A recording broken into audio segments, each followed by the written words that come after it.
That's what it is. And anything else you want to say to the fans? I just want everybody to tune in Saturday night and put on a great show and a great performance, regardless of who I fight. And shout out to Dante's Boxing Nation, man. They're my people, man. They're good people.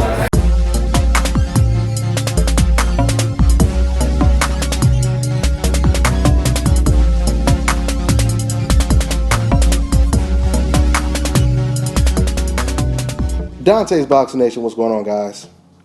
Man, oh man, all I could say is what a night of boxing on the PBC series. Unbelievable. I mean, we're talking about fights on free television.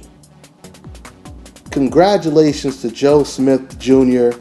Came in this fight as an obvious underdog, but he had a good record. He was 21-1 with 17 knockouts, going up against Andre Fonfara.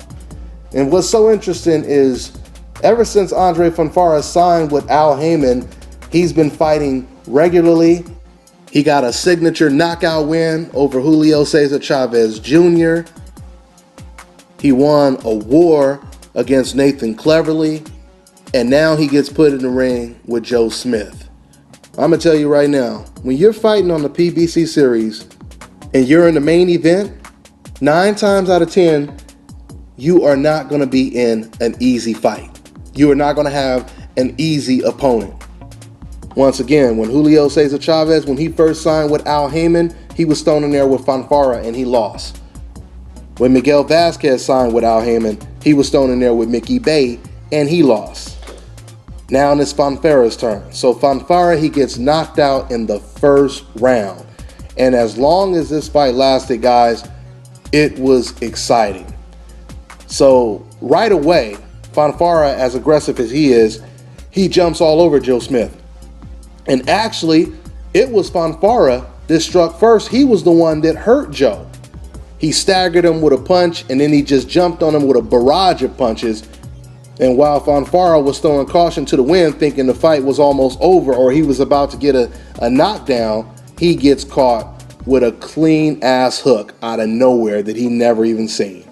He gets knocked down the first time, he gets back up, and Joe Smith jumps on him with a beautiful barrage of combinations and knocks him down again, damn near knocking his head off in the second knockdown. Very impressive knockout by Joe Smith. Once again, congratulations. You know, it's always good to see a guy come out of nowhere, you know, as the underdog and actually beat the favorite and even knock him out. Now he has a name. And now his career has been catapulted. So this was impressive, man. This was a great card. Once again, the whole card was on free TV.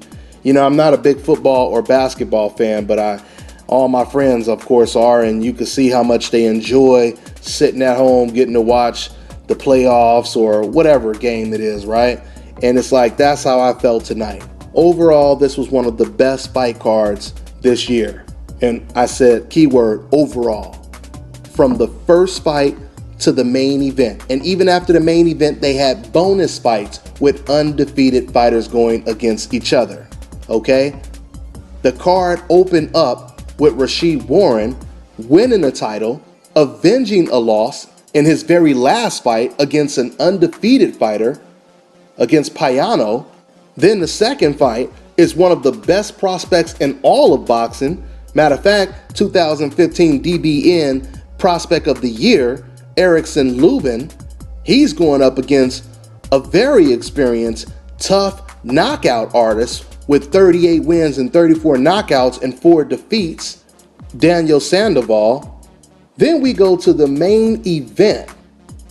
Another competitive fight, obviously, right? Where the favorite actually gets knocked out in the first round and both fighters get hurt in the process. Talk about a great fight card, right? So big ups to PBC series. You know, as a boxing fan, once again, you should really be excited that now we have additional boxing. We have so much boxing because of the PBC series. You know, sometimes there are like 2 or 3 cards playing the same week, and all of them are PBC cards. Most of them are always on free TV. So for a boxing fan, this is great. All right. So once again, I'm going to go ahead and wrap this up. Now we all know who Joe Smith Jr. is. And with the exposure that he's going to get on the PBC series, we're going to be seeing a lot of him. And I'm sure we're going to still keep seeing Fonfara. He's a very exciting fighter. You know, maybe he'll be somewhat of an exciting gatekeeper now. Or maybe more. Maybe he'll bounce back and become champion. Who knows? But for now, that's all I got, guys. I'm on to the next one. This is Bobby, and you're watching Dante's Boxing.